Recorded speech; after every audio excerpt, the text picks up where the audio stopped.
Hello and welcome to the Southbound Sports Show. I'm your host, Richie Leahy, here with my co-host, Jeff Meyer. Waiting on Matty B, trying to get him connected, but we're going to go ahead and hit the ground running here. Jeff, what do you got for high tempo? So high tempo this week. I actually watched the game. The AAF Alliance of American Football League started out this week. I can't even say it, but it started this week. I watched it. It was entertaining. And apparently, it matched the overnight score of the Houston Rockets and the Oklahoma City Thunder game, a 2.1 overnight rating. So that's a pretty good start for the AAF, considering it matched the big NBA game. So I'm very happy. It was exciting to watch. Wasn't obviously as good as the NFL. You could tell a little bit of the talent difference, but it was still exciting and fun to watch football. After the Super Bowl. Good stuff, because we're going to talk about the AAF, kind of get into the games a little bit later in the show, but bringing up the TV ratings is a big deal because that's the one thing everyone always compares the NFL to is, look, the NBA ratings aren't dropping as much. They're dropping, but not as much as the NFL. So for an upstart league to match that, they just have to keep it going to continue. It depends on where they're going to put it, but we'll get into that a little bit later in the show. We're going to hop into some Penguins news right now. Ole Miss, he's on the injured reserve. Let's see if they gave an actual timeline on his return. Matt's calling now. Let's see. I'm going to have to see if I can add him in to our call. So give me a second. But Mata's out. He has an upper body injury. He took a hit on Monday in the win over the Flyers. So he was favoring his left arm. They placed him on the injured reserve for now, but it's undetermined. So as of a couple hours ago, they didn't decide how long he's going to be out. So kind of crushing news because the Penguins, one thing that I really want them to focus on is defense. So they need to get that straightened out, and not a good sign this late in the season that one of your big defenders is going to be out for an unknown amount of time. Matt's on, so we'll get him caught up here. We got one other piece of Penguins news. Malkin, geez, I can't even pronounce it, suspended for high stick. Threw high stick in last night's game, and they gave him a 1-game suspension. Who were they playing? I can't even remember. They're playing the Flyers, and it was such a bullshit call. I just gave the because score. He got provoked. He got punched in the back of the head to start with. Well, that's what I was going to say. It's hard to suspend people for certain games whenever it's a retaliation type thing. Because you can't... I don't understand the point of it. Are they just suspending both players, which I didn't see? Are they just giving him... Because that's a penalty that's in the rule book. So it's not like he did anything egregious out there. I don't know. I don't agree with it. But Matt, you have any other things you want to add on that? Well, to me, that was the biggest thing with it I watched most of that game last night. It was like when they hit that point where the high stick happened, had the referees policed it better, and had they've done a better job of stopping it before it got to that point, maybe the penalty isn't even called. Yeah, I don't know. They've seemed to be trying to let things go. I think that the NHL realizes that when a few years ago, it might even been more than that now, they really tried to get rid of fighting in the sport. And I think that's when you really saw the ratings tank. And for better or worse, it's a part of the game. And now it feels like they're letting things go. And we're going to get into the AAF a little bit later in the show, let's break down some games. But that was one thing that I noticed too. There were some big hits. And watching the NFL, it kind of has me feeling like, okay, every time there's a big hit, I'm looking around for a flag. And the NHL, that's kind of the same thing that I got used to. There's going to be a fight. It's going to be broken up almost immediately. And they're letting it creep back in. It's almost like the NFL celebrations. Like, here's a little taste of it. But I don't think if they're going to let it happen, like Matt said, don't do the suspension.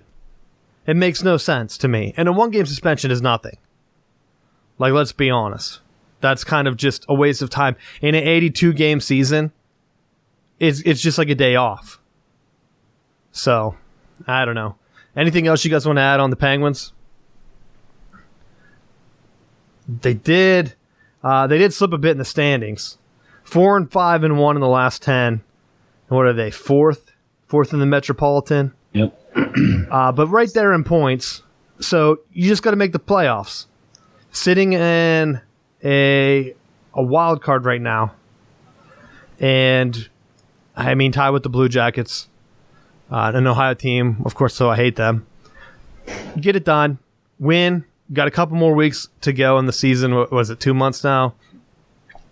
I think they can get it done. I just hate to see injuries.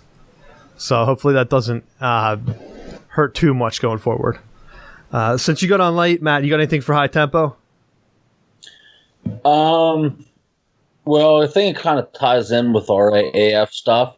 But I saw that Memphis signed Jamarcus Russell.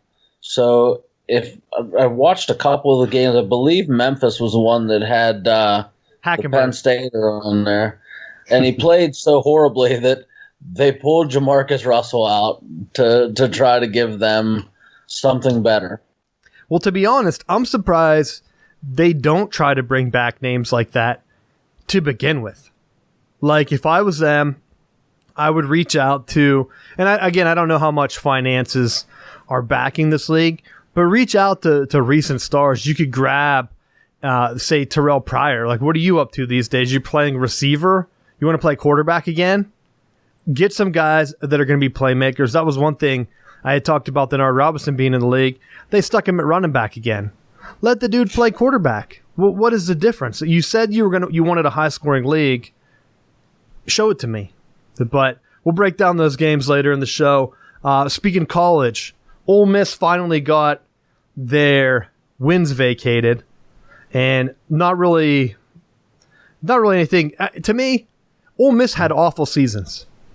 So it was like, what, 6 years? It was something outrageous. 2 coaches in 6 years that scandal spanned, and they take away, I think it was 30 wins or something. I had a list here.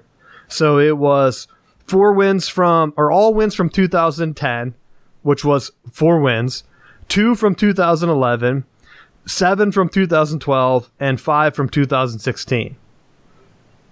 They weren't good years. If you're only vacating 4 wins, 2 wins, you're not having a good season. So you're signing top talent, which everyone knew. That one class they signed, and they flipped some guys late, 3 or 4 5-star recruits. They couldn't really put it together. I know they upset Alabama once or twice maybe. I think Shea beat them the one year when he was there.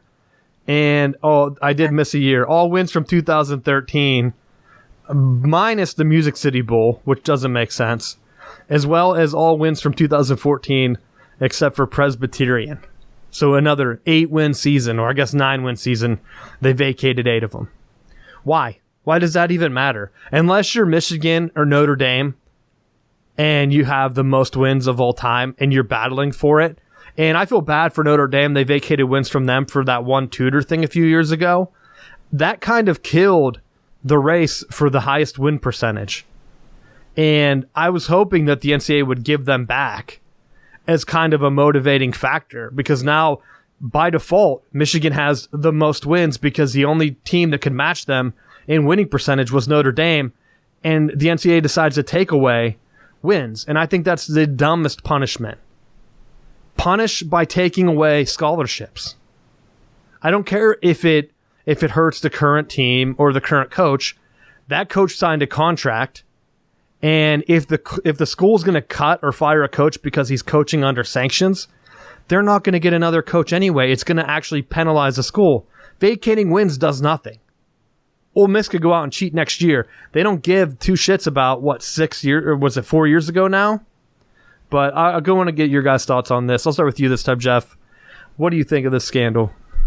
I don't know. It's pretty crazy. I feel like it's not severe enough. You mentioned They didn't really, you only take away a few games. What does it really mean? Does it hurt the program? It's a pretty huge scandal. So it's one of those things. I don't know what the right answer is, but I don't think it's, I don't think it was necessarily enough. Matt, what do you think? I mean, I just feel like the NCAA is at this point just trying to take out all their frustrations with these penalties. They're trying to be relatively strict. So they whacked Mizzou with penalties and sanctions, and now they're whipping up on Ole Miss. It's like they're taking these lower tier teams that really aren't good for anything other than they play in a Power 5 conference, and both of them now are in the SEC. But it's like they're just whipping them because of all the other scandals in recent years that have come up, and the NCAA hasn't really had much of a spine as far as, penalizing these teams. And we could even, I didn't put it on the docket because I don't know what the investigation status is, but Clemson, they interviewed Dabo Swinney, and he said that he couldn't rule out that Clemson was the one giving their players steroids, which is a huge red flag to me. Like, they don't have trainers on staff that test the stuff? I would think, and this is only, let's be honest, the only team I follow closely is Michigan, and I know Harbaugh has a compliance guy with him at all times because of what he said when he did those camps that everyone on ESPN tried to get rid of. So he hired an NCAA compliance guy to just follow him around and make sure. You can't tell me that Clemson didn't hire a guy to test supplements. I know another program fairly close in a Power 5 conference, and I know for a fact that they do, and they give their entire team the workout supplements through the school. They're not allowed to take any other supplements unless they're handed through the team doctors. And if one Power 5 team's doing that, and this isn't a team, maybe they got double-digit wins, I can't remember, this a year or two ago. If they're doing it, the big boys are doing it. So Clemson has to know that, and we've already talked about the substance, it was Ostarine. It's for osteoporosis. So it's not like muscle milk at Walmart is getting Ostarine put into it. That's ridiculous. The FDA hasn't even approved it. So, you're going to go after teams, be consistent. Now you have one that's cheated, won the national championship. Are you going to go after them? No. You're going to take away 4 wins from Ole Miss? Great season they had. I'm sure all 100 fans they had during that season that remember that is gonna be hurting over that season and all those losses taken away, or all those wins, whatever. We heard Penn State for how many years complain about how it wasn't fair for them because they were still hurting from the scholarship reductions. I think that's the only thing that hurts. Take some scholarships away. It obviously hurt USC. And now they're doing bonehead moves by keeping a coach around that I don't think has any business being a Power 5 coach in Helton. And they're hurting their program even more. Give them the vacated scholarships or whatever. Make it a harsh penalty. And let the players transfer. Everyone's transferring anyway. That kid transferred from USC already. That 5-star kid, he signed with Texas again. I don't know if he's going to have to sit out. I don't know if we talked about it last week because it's our signing day stuff. We can get into that. Fields transferred from Georgia. He does not have to sit out a year. It took 2 weeks. Last year, the Ole Miss stuff, it was Shea Patterson transferred to Michigan. There was a receiver, I believe his last name was Jefferson, transferred to Florida. Those guys had to hire a lawyer, wait through, I think, the entire spring practice season, all through April. I don't think Shea played in the spring game. And they had to wait even more till they finally got cleared, I think, in the summer. It was months, not 2 weeks. So I don't know what the NCAA is doing. But signing day overall, some crazy surprises. You had Texas finish 3rd. I don't know how players can watch a team not beat Maryland ever and get excited to play for them. But maybe it's in the conference. Plus, they're in the home state. They edge out Texas A&M, who was 4th. Of course, you had Georgia and Alabama top it off. And then there were some crazy things that kind of went on. Oregon finished in the top 10, 7th overall in the composite, which is kind of strange because they kind of came out of nowhere. And last time they had a recruiting bump like this, they were paying players as well. So keep an eye on them.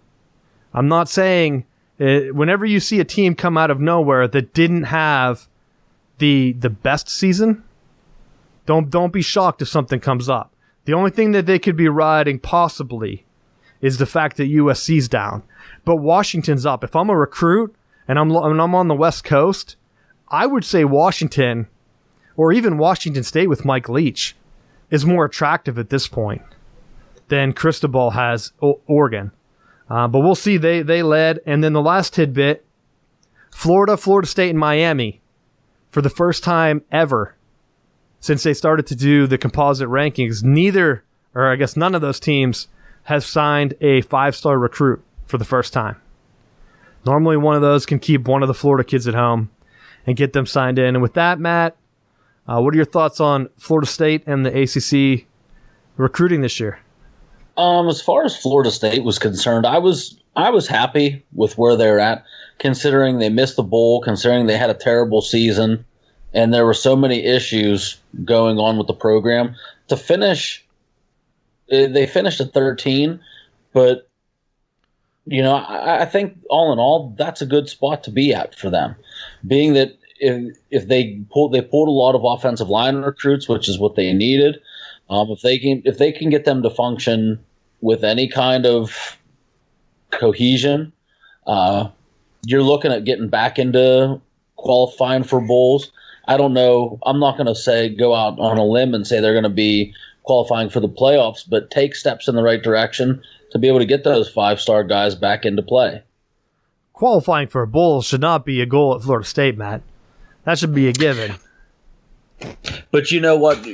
It's really underestimated how bad Jimbo Fisher left the program. And, there's people that are going to try to defend him. When you look at the quarterbacks that he's whiffed on, which is the reason why they're in major panic mode right now, trying to look at the transfer portal to try to pull quarterbacks in. When you look at the offensive line situation, I mean, there were times where, regardless of what they were doing, the defense was getting to the quarterback before he was barely even getting the ball in his hands. When you don't even have a chance to breathe, it doesn't help. So you got to get the offensive line going. Well, that reminds me, Florida State hasn't signed a quarterback in 2 years. What do you think of that? Panic time? I think it's ridiculous. What's that? Do you panic? Is it panic time yet? I don't think it is, because with one of their recruits that they signed, he's an athlete. He played quarterback. I think they can use him for right now to fill that role. They still got the one kid from the transfer portal from Louisville who could potentially end up getting the waiver to qualify right away. And at the end of the day, they have James Blackman, who I think is potentially going to be a good quarterback. He played well against NC State last year. But as long as he stays healthy, I think they almost added by subtracting and getting rid of Francois last week. So I do think that they need to get someone else for depth purposes. But when you look at the way that the class signed, they had Howell, and then it seemed like from what my understanding was, Howell and his family kind of put pressure on him to say, well, if you recruit any other quarterbacks, I'm decommitting, and made the mistake of trying to stay with him. And as soon as Walt Bell left for UMass, he jumped ship and went to UNC. So it just kind of it was a bad situation all around. And I think it's a blessing in disguise, because if that truly was the case, then it was a prima donna situation that they didn't need to be in. And I know it sounded like I was being tough on Florida State, but honestly, if I'm looking at the ACC here, they finished second. Clemson finished first. They signed the only 5-star recruit in the conference, which to me is just crazy. I had to double check it here a couple times. I thought someone might sneak in. For as much trouble as I gave Virginia Tech, they finished third overall. They were able to come back and jump Miami. Miami still, with all their issues, they finished fourth. And then NC State rounded out the top 5 in the ACC. And I don't want to say these are bad classes. They're very well rounded, and I would say upper tier. Maybe not all of them in the top 30 or top 25, but you have strong enough to make a push at Clemson because Clemson didn't get the top end talent. They didn't get the 2 or 3 5-star recruits like they have in the past, which is kind of surprising coming off another national championship run. So we'll see how this shakes out, but I think right there, and we got to find out what the talent composite is and the blue chip ratio after these rosters are really settled in, but I don't think Florida State's going to be that far behind.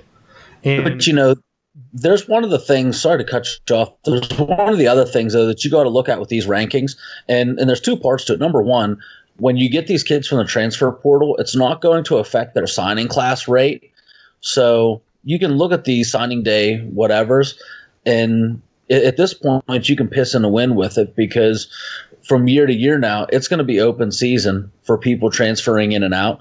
And I think what's going to be more interesting is to see who's leaving at the end of this year, because you may have a situation like Nick Cross, who committed to Maryland, and the speculation was his parents wanted him to go to Penn State. He wanted to go to Florida State, and they wouldn't sign off on it. And so he was stuck in the middle, and they compromised, saying, we'll stay home at Maryland. Well, if he doesn't get playing time right away after this season, he's 18. He's allowed to make that choice on his own without needing his parents to sign off on it.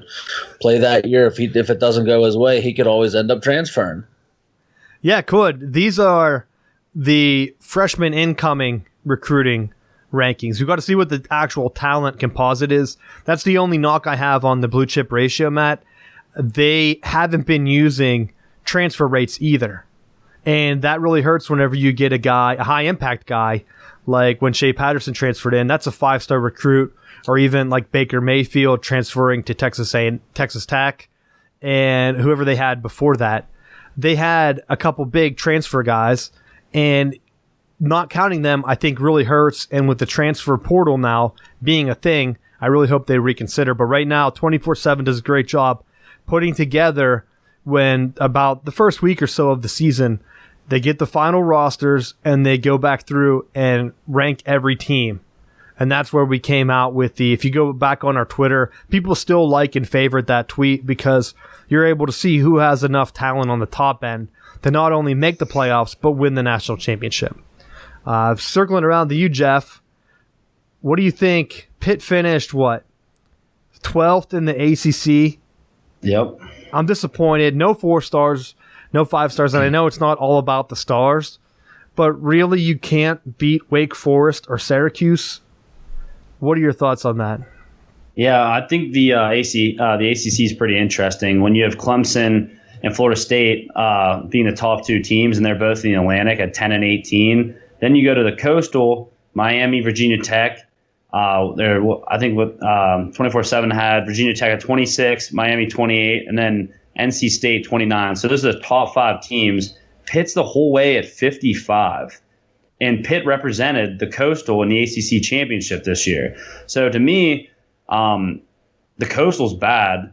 And it's just really, the ACC, it's really, really interesting how the large disparities are between the 2 conferences. Because the Atlantic, at least, you have Clemson and Florida State with good recruiting classes. I'd even say NC State being a top 30, not a bad recruiting class. But the Coastal's bad. And for Pitt to represent them in the ACC championship and sitting at 55, that's really bad for the program. Pat Narduzzi's got to do something when it comes to recruiting. 'Cause like we talked about this off the show before.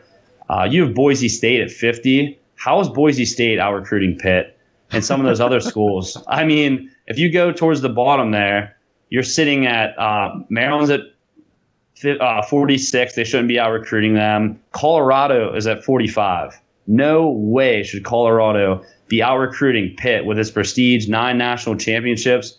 Pat Narduzzi's got to keep the WPIAL kids at home and do a better job recruiting Ohio and Pennsylvania. I think they're fishing too much in Florida as far as recruiting is concerned. I agree with you. I think they could definitely step it up by sticking regionally. We've seen Michigan State poach the kids from Ohio. Michigan State shouldn't be able to do that overall whenever Pitt's there, and Pitt could keep those kids at home. I know everyone's making fun of Maryland because they're doing the Loxing it up because of Loxley. That's their like hashtag. I know we talked about the Pat signal on here. Whenever someone commits for a Pitt, they put up the Pat signal because Pat Narduzzi's about to tweet a welcome sign. But you got to be able to get those kids. You can't tell me that Syracuse, I know they had a 10-win season. They're in the middle of nowhere. How is it easier to pull kids there than it is to pull them to Pitt? You could get the East Coast kids because James Franklin, for whatever success he's getting, he hasn't been pulling those Northeast kids that Joe Paul lived on. He's just not. I think the number one kid from, was it Connecticut? Johnson, I think his last name. He played in the All-American Bowl. He had like 2 or 3 touchdowns. He signed with Michigan. Before, that would have been a lock. That would have been a Penn State lock. Anyone that's up on that Eastern Coast, it was really them. And if they fell through the cracks, they signed with Boston College or possibly Syracuse. Pitt could step in and take that. They have high academics. No reason not to be able to keep the Whippeal kids or even anyone from that Eastern Ohio region, Cleveland. I mean, a lot of big athletes out of there. And for whatever reason, Pitt's stretching it south and trying to get kids from Florida, and it's just too hard because you have local grounds. They might not be as strong as what Florida is, let's be honest, but you're going to be competing with schools like Iowa that don't have that local recruiting ground, that are going to go all in on the Florida kids. And by doing that, Pitt's abandoning kids that are 4 or 5 stars and letting them go elsewhere. I mean, there was a couple kids that signed from Philly with Georgia last year. Keep them in state. It's not that far of a drive. You can't tell me any better. It's not like, I know Georgia's a big-time program, but Pitt was, like you said, they're in the ACC championship game. You got to start acting like it. Yeah. Get the kids, put your stuff out there and get them. Go ahead. I think the one thing they need to focus on, too, why are they not going to the Big 33 game and recruiting right there? In that game, you have some of the best players in Pennsylvania and the best players from Ohio playing in a great all-star game. They should be recruiting the heck out of that game. They should be recruiting Ohio. I mean, geographically, it doesn't make sense. And the thing is, too, if I was Narduzzi, not only should he be selling the school, he should be selling the city of Pittsburgh itself. For a lot of reasons, right now, it's an upcoming city. There's a lot of tech companies coming in. And that's the thing, like, just sell the city. You have the professional sports teams there. You have the Steelers, the Penguins, the Pirates. There's always things to do in Pittsburgh. Sell the city. I mean, clearly he's not doing a good job of selling the school. So I think he should try to attack and sell the city. And because not everyone goes to the NFL. So with Pittsburgh's current rising in, the tech field, sell the city. There's a lot of things to do in Pittsburgh. Sell that. Even beyond that, sell your success. You've beaten top 5 Miami. You've beaten a top 5 Clemson. You've beaten a top 5 Penn State. Yep. I think they were top 5 that year. You have all the teams right there. You have the success, but he's not building on it because I don't think they're promoting themselves well. It's almost like they're just trying to get into Florida and be a second tier. And let's be honest, when kids fall that low, it could be for academic reasons. It's much easier to get into other schools than it is to get into Pitt. So you're really going to be at a disadvantage anyway. You got to play to your strengths. Keep kids at home, make them want to go to Pitt, and show them that you can be successful. I mean, get coastal championship rings. Get whatever you need to do to start pulling in recruits. I mean, you're one game away from being in what would have been the Sugar Bowl, Peach Bowl, one of the BCS bowls. I mean, it wouldn't have been. They wouldn't have made the playoffs, but still, that's a big bowl. Sell that. That's all they need to do. One game away last year. So, I don't know. Disappointing. You could also mention the Big Ten is the same way.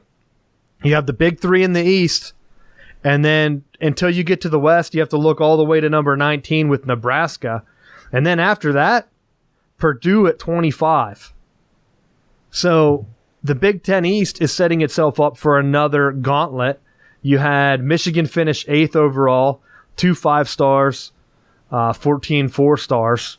And you had Penn State finished actually 13th because they couldn't get that flip from Maryland. They ended up with 1 5-star and 17 4-stars, right above Ohio State, 14th. And Ohio State had a great top of the class, but I don't think they really filled all the holes that they needed, and that's why they slotted lower. They had 3 5-stars and 9 4-stars, but a lot of people were saying that they're going to take a smaller class. Ohio State doesn't have to take a smaller class because they're going to lose a ton of people to the NFL. They've gotten to the point where, to be honest, they're almost like SEC level, and Michigan's there too, with over-signing. Because you're going to lose so many people to the NFL every year, you can bring in 25 to 30 kids. So we'll see. This is Ryan Day's first recruiting class for Ohio State. The first time since Urban Meyer's been coach, so almost a decade now, that they haven't been number 1 in the Big Ten. I think his first season, 2011, or maybe that was Luke Fickell's season. I forget what that year was, but I think Penn State was the last one to have a number 1 class in the Big Ten, and that was like 2010. So you have Ohio State. They had a run. Ryan Day came in. I thought it was a great situation for him. They were slotted to have almost a top 5 class. They had a lot of flips on signing day and the initial signing day. They lost a good bit. I thought they were going to backfill like they normally do. Like Urban Meyer would have signed extra kids on signing day. I don't think Ohio State picked one up. Or no, they did. They did. They lost an offensive lineman. He flipped somewhere, and then they flipped a lineman from somewhere else to fill his spot. So it looked like a net gain, but they didn't flip anyone else to their team, and I was surprised at that. Just because of how well they've been doing, and they're coming off, what did they end up with, a Rose Bowl win over, was it Washington? I can't remember. I mean, they had a big win. They finished 12-1. A lot of people were saying they should have been in the playoffs. Didn't close it out. So that's the sign right now for a lot of people, even James Franklin fans. If you want Penn State to take that next step, this is the time to do it. Ohio State's not going to fall out of the top 25 in recruiting because they've been staying at home recruiting Ohio. That's why I want Pitt to get in there, because Ohio State's had success. They've won a national championship recruiting those same grounds and then getting into Florida and other grounds.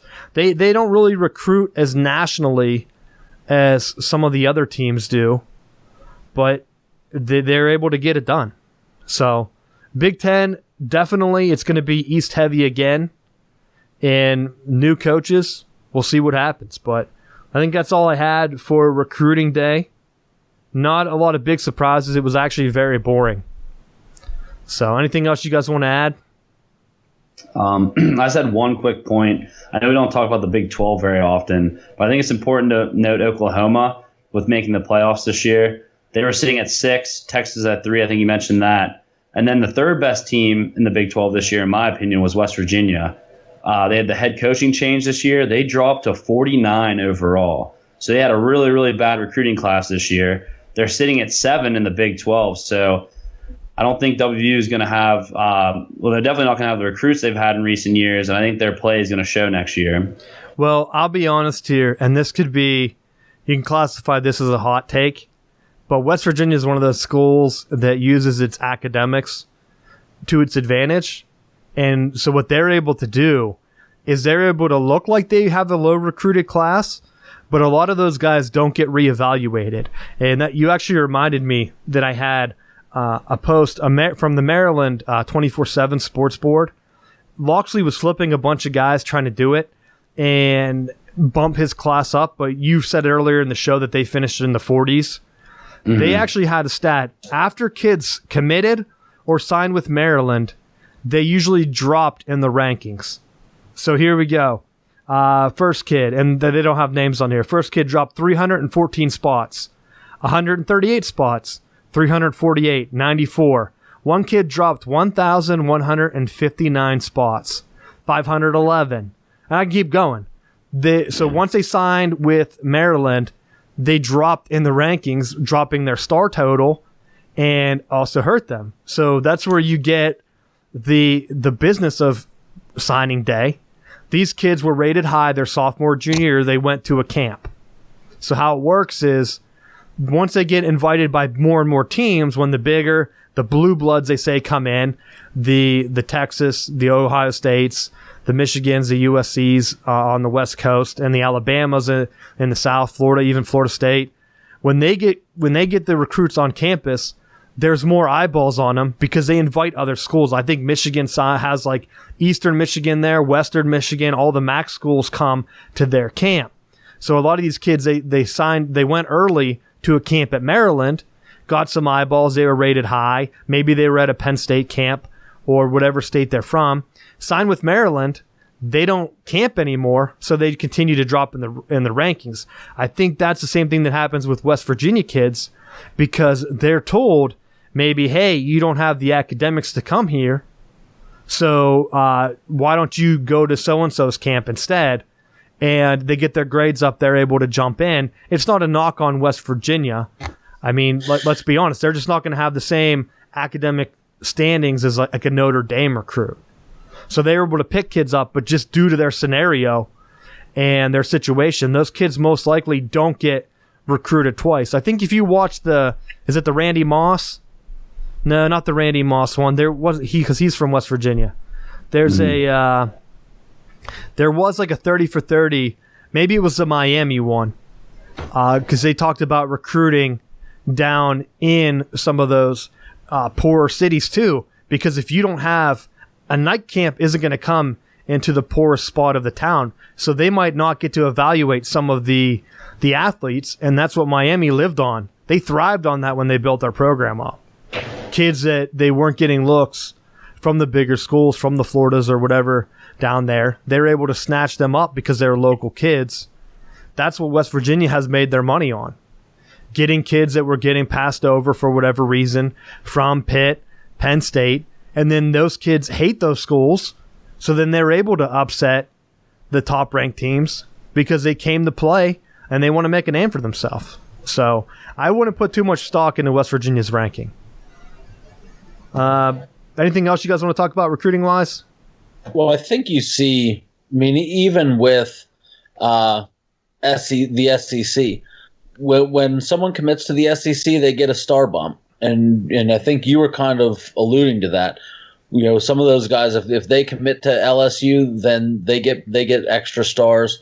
Whereas if they're committing, and I think that this is a knock on the ACC, that there's a lot of times where kids like at Florida State, they'll have their star status lowered, or they'll fall in the recruiting rankings to give that illusion that their class isn't as good. And I think they also value the skill players more. So your running backs, your quarterbacks, your wide receivers, and DBs are going to get a lot more of a bump than, say, your defensive lineman / offensive lineman. So when you look at some of these schools, if you're taking more offensive linemen because you're running more of a pro-style scheme, then your class isn't going to be as rated as highly as someone that's running one of those air raid offenses that they can get away with signing, you know, multiple wide receivers / athlete type players, and they're going to get the bump in the recruiting rankings. You're 100% right, Matt, and I would like to see them add a little bit of something to the recruiting rankings where you can get a count of how many All-Americans, all-state players, all whatever, things that are more standard across the country. So let us know how many all-state players did you sign? Because you're getting kids from like New Mexico that might not be scouted as much, and people say, well, their competition wasn't as great. But if they're invited to the All-American game, then they're going to be highly ranked no matter where they're coming from. Same with like the Under Armour game. And so you know if they're on that roster, why can't they just add an extra column that shows how many of those kids signed with each team? And I think that would give a better picture because you can't control the star bumps.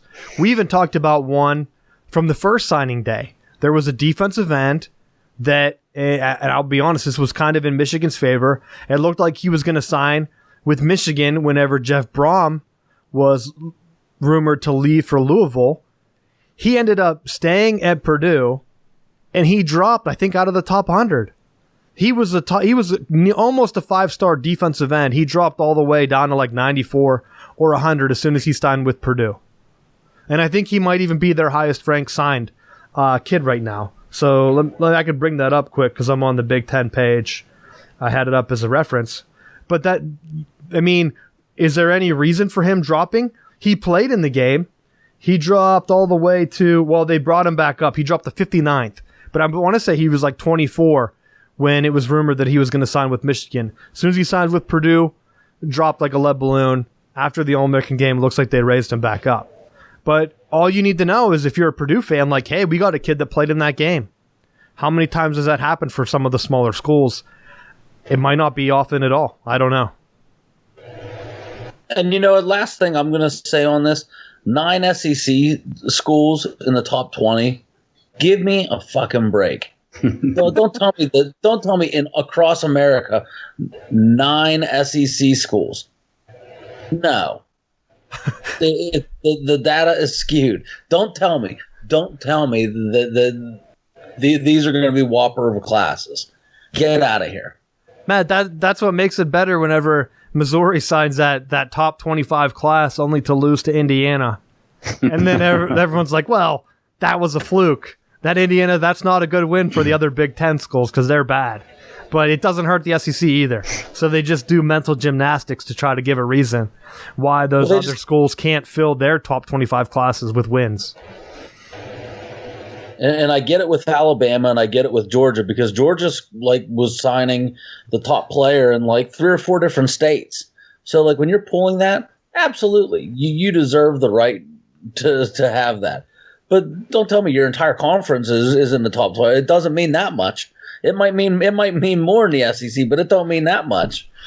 See, that's a good point. Show us how many top players you signed in the States. There'd be 50 guys. You can have 50 little badges beside your team or whatever. If Georgia has 8 of them, awesome. Then we know that they're more of a national recruiter. If it's every team has 1 mostly, then you would know that it's more spread out. And you can't make those jumps. I mean, I don't know. There were some Auburn players that were complaining about Georgia flipping some of their guys, saying that they should pay more because they know bagmen. So do the bagmen actually help with recruiting rankings? They pay for these kids to come to recruit or whatever, and they say hey, we'll help give you a bump. But the Maryland one was a nice inside look.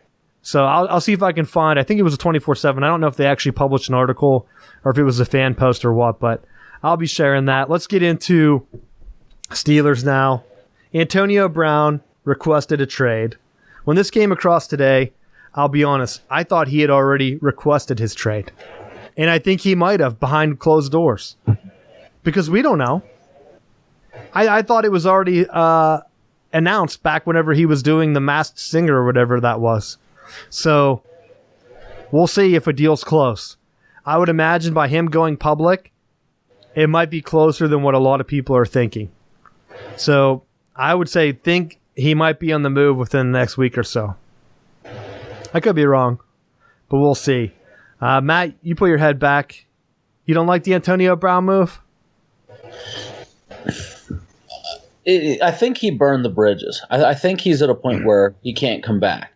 I think what you got to look at is who's going to be willing to take him, because what he's going to want is he's going to demand traded, and then with Rosenhaus, I believe, as his agent, they're going to want to demand right off the bat a new contract because the Giants restructured OBJ and made him the highest paid. So now it's going to be a tit for tat situation. Is any team going to want to handle that? And I don't know, because the teams that normally would swallow up a player like that are already in our division. The Browns will take him, the Bungles would take him, but they're not gonna do that. They're not gonna put him in a situation where you have to play him twice a year. Even though I think it would be interesting to see it, I don't think that they're gonna do it, or they shouldn't do it. To be honest. Just as a bad business decision. I think you ship them somewhere to Buffalo would make sense. An outrageous place would be to trade him to Tampa Bay, where it'd be down with Bruce Arians. But Bruce already came out publicly and said about, his character flaws. Was that a couple weeks ago? So I don't think he wants them. You know which one I think would be interesting? Him going to the Lions with Matt Stafford. Because, ideally, you'd want to trade him off to the NFC if possible. But I think the whole thing with Antonio Brown right now is, at least as a Steeler fan, I want to get my most bang for my buck. So, in my opinion, you have to get a first rounder for him. Because we talked about a couple weeks ago with Amari Cooper setting the bar so high. But as you pointed out, Matt, he's 24 years old. Antonio Brown, I thought he was 28 or 29. I saw in the article today, he's 30 years old. So how much are you going to get for, an aging diva? I don't know how much. That's really what he is. Maybe he should just go on the Masked Singer twice a week. I don't know. Jeff, you were hot today. Why? Well, why? It's I'm better just so for the sick Steelers. and tired. And you know what? Honestly, he was my favorite player probably for the last 10 years for the Steelers. He always produced on the field, and I was one of the Yinzers who, I clouded out his off-the-field shenanigans. But, enough's enough. It's time. Let's move on from it. He had a great 9 years, set franchise records, did all these great things. But guess what? He didn't win in the postseason. He didn't bring a Super Bowl home to Pittsburgh. So let's get rid of him. Let's get something in return, and let's move on with the youth. We have Juju. We have Connors. We have at least, hopefully, 3 more good years with Big Ben. I just don't want to see that squandered. So let's get rid of him. Let's get rid of Le'Veon. Let's get the attitude and the leadership back in the locker room, and let's make a Super Bowl run with the remaining years that Ben has. And that's another thing too I want to point out. And that's why I got so fired up today. Every Steelers receiver in the last 15 years that has left Pittsburgh hasn't done much. Santonio Holmes died with the Jets. Plaxico Burress, he won a Super Bowl with the Giants, but then he shot himself in the leg. Mike Wallace, literally shot himself in the leg. Mike Wallace had one good year in the Vikings, but that was after he did nothing in Miami. Emmanuel Sanders did pretty well with the Broncos. He's still doing okay with them. He did better this year than I thought he was going to do. So he's the only one. But, this year he didn't have Demaryius Thomas. He wasn't competing with Demaryius Thomas this year either. So that might be why he had a little spike this year. But all in all, none of the receivers, those star receivers that Pittsburgh had, I can't even remember. Oh, what was it? The Money brothers. Fast money, cash money, easy money back in the day. Mike Wallace, Emmanuel Sanders, and Antonio Brown. Young money. Young money. That's what it was. I thought it was easy money, fast money. Yeah, whatever. The Money Boys didn't do too well without Big Ben. So I'm excited now. Let's get rid of them. I'm excited for the upcoming season, which is obviously months and months away. Here's why I think it's great for the Steelers. Because, Jeff, you talked about how he was your favorite player. I don't understand how he could have been your favorite player on the field. He wasn't really trying to help the team win. And a lot of people knock my man T.O. and say it's all about him. When he was doing his shenanigans, he was doing them on the field trying to win. He wanted them to throw the ball to him because they couldn't cover him. You saw with the 49ers, big game-winning catch against the Packers, I believe. Over the middle, was it Jeff Garcia, quarterback the one year?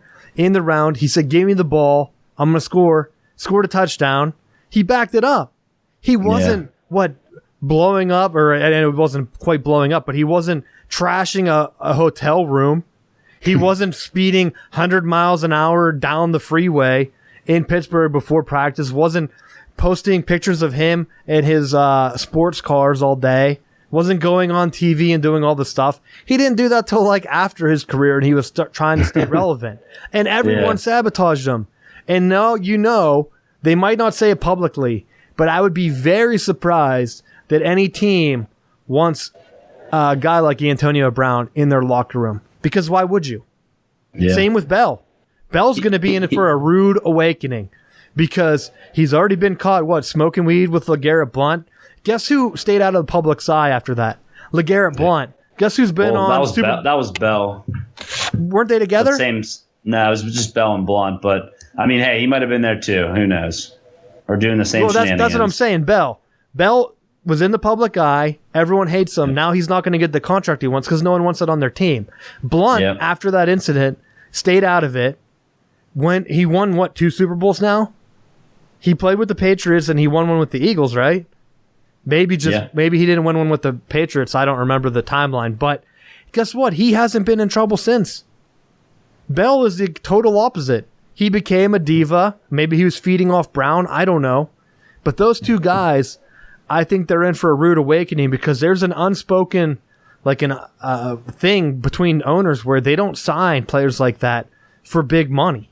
They just don't. I would be shocked if the Steelers were able to trade him for, I mean, maybe even what Cooper got. I don't know. Just because, and I might be a little bit cynical with this, but why would you want that on your team? Like, what good thing has he brought? Juju's 100 times better in every aspect of the game. His on-field stuff, he's there trying to win. Off the field, he's always posing with fans. Sure, he's doing commercials and having fun, but most of it is for the fans. Brown has never been for the fans. Yeah. So, and he's never been trying to win. T.O. has come out and said, like, hey, I want to win. Antonio Brown has come out and been like, I want to play where Jerry Rice played because that's where great receivers play. Could you imagine if T.O. said that? Like, hey, I want to go play where Randy Moss is playing right now because I think that would be great. Two best buddies. Like, no. That's kind of what Antonio Brown is doing. He's like, where are other great receivers? Because I'm a great receiver. Please notice me. Notice me on Instagram, guys. Hurry up. Like, you're forgetting that I didn't play in the playoffs this year. And maybe that's just a bad take. But to me, it seems like that's what he's going for. And I'm comparing him with T.O. T.O. never would have said, I want to go play where other great receivers have played. Like, could you imagine, hey, I want to sign with the Raiders because they had Fred Biletnikoff. And that would be great for my career, and people might buy my jersey then. Like, no. He wouldn't say that. So, I don't know. I'm tired of him. The other big news in our division, Kareem Hunt, he's back with the Browns. And this is, I think, the scariest thing because I think the Browns have reached the point where they don't care. They've become the Bengals.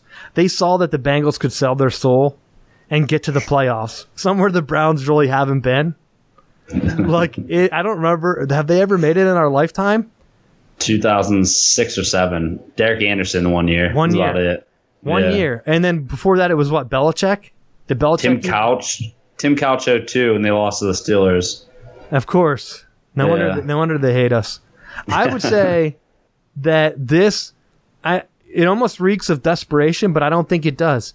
I think they're honestly trying to make this work. It's aggressive. It's aggressiveness. They're putting the pieces around Baker Mayfield, and it's a good move. The more I thought about it, it makes sense because they already have a quality back, and that they don't have to worry about the potential suspension. Because let's just say hypothetically that the NFL does its ruling and kicks Hunt out for a year and suspends him. Even if they have him sit out for the year, they still have Chubb as their running back, so they're not at a disadvantage. But if the event that the suspension isn't as bad and they're able to get him back, now you have a two-headed monster. It just makes their team that much better. And I'm sure that they have some level of support around them because I believe Hazlitt was around Andy Reid a good bit too, who's been pretty notorious for giving players second chances and working with them. So if they put that structure around him, and they can get him the help that he needs, then it's going to pay off in the long run for both him personally and for the organization. I think in a social media era, everyone's in a hurry to throw people under the bus and take away their ability for second chances and things like that to make a living. And it kind of gives Browns a tip of the cap for going out and signing them. You got to do what makes your team better. And sure, there were some tapes. I think the parties both recanted or something. It's hard whenever you don't know, like, do you really hold that against him for his life? I don't know. Because there's been so many people that have done, like Ray Lewis. They celebrate him. He was involved in a murder. That was why he was in the spotlight for a while. Like, they honestly don't know if he was there or not. And you have, like, the Aaron Hernandez thing They kind of threw him under the bus for the same thing. And, I mean, he's gone now. But I don't know. You're a team. Do you want the team to win? You got to make the moves. As a Steelers fan, I wouldn't want the Steelers to sign him. I'll be honest. And I kind of hate that the Browns signed him. But I think the Browns are finally tired of the media and everyone making fun of them. And they're going to say, we're going to put together a hot young team. Talk about us. Yeah. Talk about us and get us to the point where we can sign in hot free agents. I mean, could you imagine if, I mean, I know there's nothing stopping from, like, I don't know when Brown's contract's up or even Bell's contract up, of them signing with the Browns. I mean, if they really hated the Steelers, that's what they would do. Or go to the Ravens. I mean, well, they're already speculating that Bell might go to the Ravens, partnering him and Lamar Jackson up. That's a scary thought. Well, I think Lamar Jackson would show up for games. We don't know if Bell would be there. I don't know. Jeff, what do you think? Well, my opinion is it's not a classy move, but it's a smart football move. There's no doubt Kareem Hunt can play. Or excuse me, he can definitely play. And Matt makes a good point. You have a sturdy, good back in Chubb. So if you can bring Hunt in, even if he gets suspended 6 games, 8 games a year, and you still have him for a couple years, that's a heck of a 1-2 combo. Then you put in Kareem's Hunt ability to catch the ball out of the backfield, a young quarterback with Mayfield. I mean, I like the move. It's just not a classy move. Not one I'd like, like you said, I don't want the Steelers to make that move. But for the Browns, hey, let's bring as much talent as we can in. Let's get Baker Mayfield all the offensive weapons we can. I think it's a smart move because Kareem Hunt can play football. So it could definitely better that team and better that offense. Yeah, we'll see what happens if the NFL clears them or whatever. They're so inconsistent with their penalties that I don't know. I mean, we talked about it with the Edelman thing. They didn't know what he tested positive for, and they suspended him anyway. It's kind of like they make it up. Ray Rice, well, we're not going to suspend you at first until everyone complains about it, and then we're going to blackball you from the league.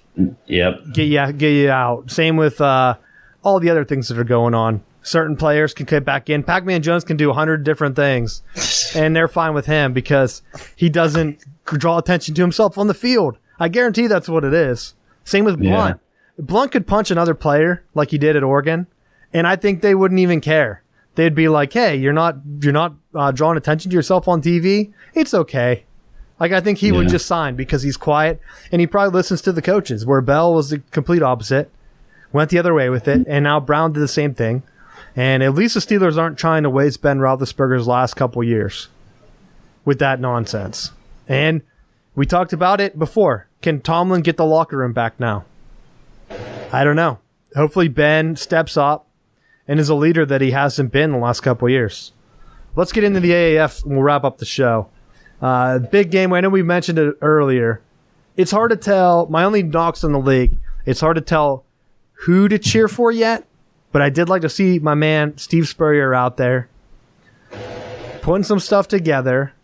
And I hope he wins another championship because I think it'd be great for him to have one more championship in some other random league to go out of retirement for. Some of the coaches in the league are so old, and I haven't heard of them for so long that I'm like, really? This is the best you could find? They touted they were going to get high-scoring games. You roll out Christian Hackenberg for Memphis, 0 points. He couldn't put together a scoring drive in a league that has rules to encourage scoring.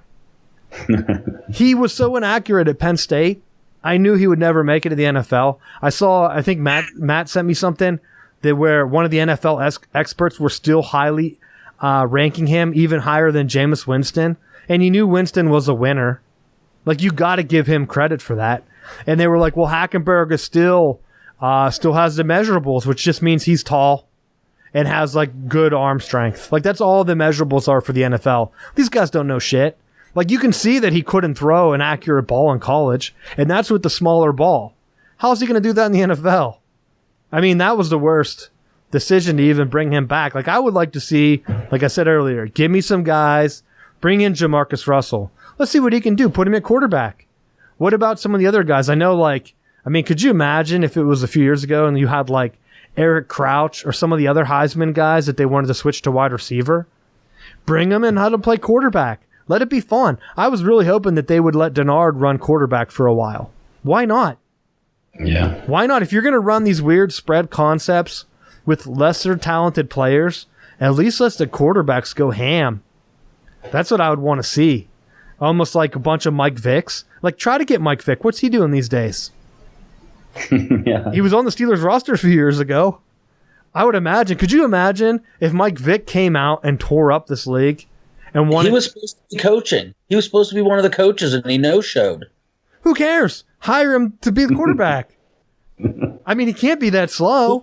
He can't even show up when he's supposed to coach. How's he going to play? Come on, He Matt. played for years. He showed up. You knew he wasn't going to be a good coach. He had off-the-field issues.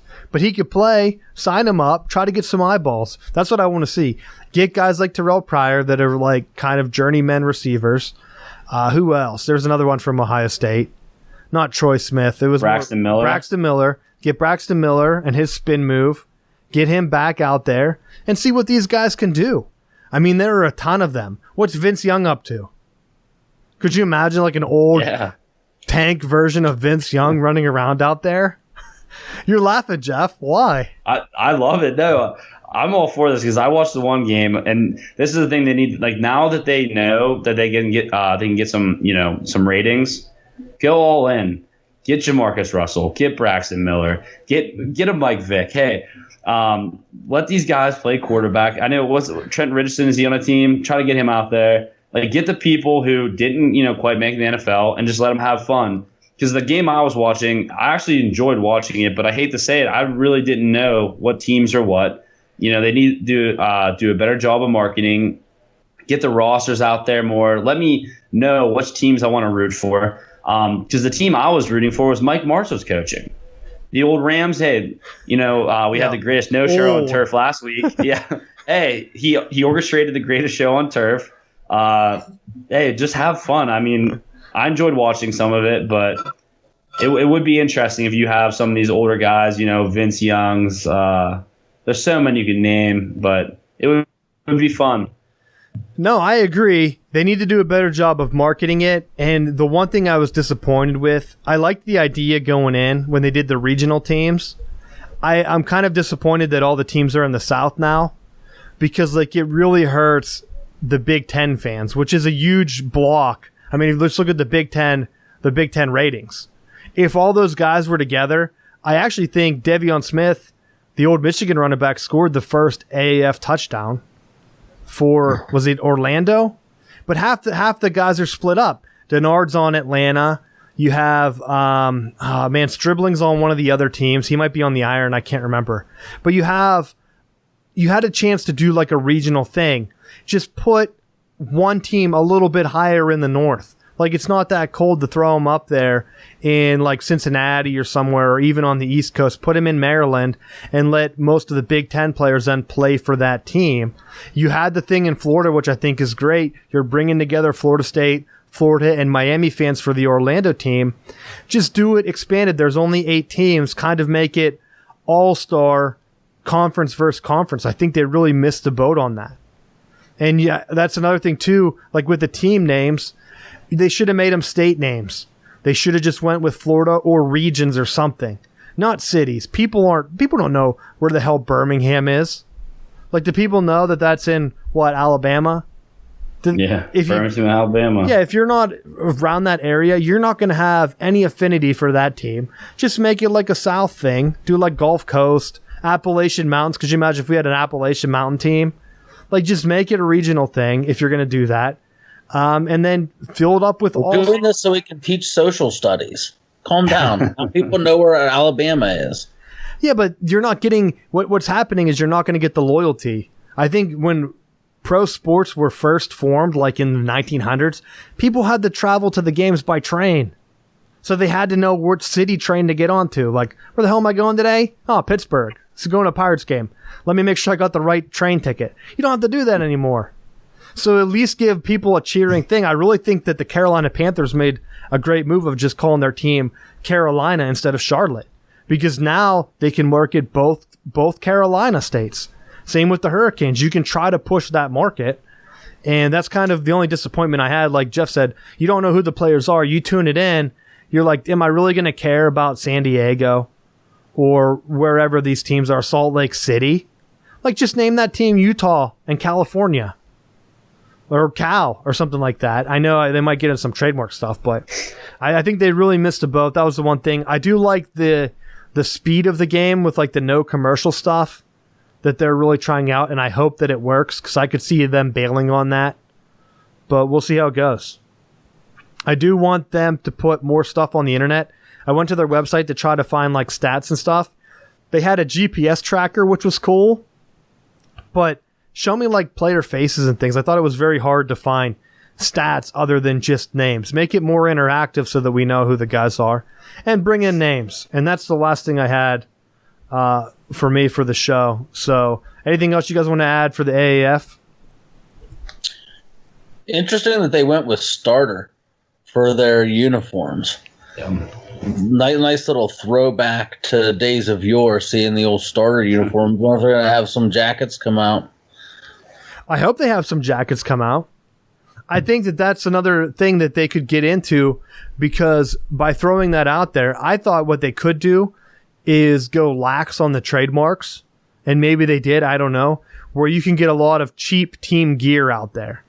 I do like some of the names, like the Apollos for Orlando because of the space program and stuff, like the ties to the region. I just don't understand why they had to throw a city on it. Just name it the Apollos then. I mean, WWE does stuff like that. They just come up with crazy names, and that's who you cheer for. Just don't have it. Do it like a regional thing and only have the name. Try to do something different. I mean, I doubt people, if they really wanted to go to the game, they could find out where your home stadium is. Just put it on the website. I don't know. Anything else? I was just going to say, I think it's funny you brought the starters. Like, my friends and I, when we were watching it, we were joking about the starter thing and like, hey, maybe they'll make a basketball league and they'll wear an and one. You know, like old retro stuff like jerseys. But I think they'd do a good job, though, if somehow they could make the starter stuff like cool and trendy. I don't know what they'd do, like graphics, designs, color schemes and stuff. Like, if you get people who want to wear the stuff, it's just, you know, that's marketing 101. You know what I mean? Like, if you can have people walking around with that on, it's like, oh, what's this team? Oh, they're the AF, you know, the AAF league. Maybe I'll tune in. You know what I mean? So. Well, Jeff, they already have the one advantage. Like, the NBA's been talking about putting sponsors on their jerseys. I think they already started to do it. I could be wrong. You're going to have these other teams that look like the old racing, the NASCAR unis, where it's just a bunch of ads. And so I thought the jerseys looked cool, and I wish they would have like tried to bring in. I didn't see any. Maybe they do have them. They should have all did helmet stickers, and they should have did like different rewards and stuff for players scoring touchdowns and things that you could get at home. Like, you get a bunch of helmet stickers, like sent to your house, and then whatever you do with them, stick them around. People will see the logos, and I think that's where they can really build and go from there. So it's much better than what the MLS tried to do. They try to do everything by like naming the teams where they're from, like the Houston Dynamo or something like that. And then a bunch of them are just like FC for football club, like North Carolina FC. Like, that doesn't do anything. I like the cooler names. I think you can market it more. And I think the jerseys were more reflective of that. It gave starter kind of like a palette. Like, hey, here are the Apollos. I wasn't a fan of the Legends name. But what other ones? Iron, the Birmingham Iron. Like, there's so much you can do. And then they had like that huge anvil thing that they built. I think someone built a huge anvil that they could have of iron at the stadium.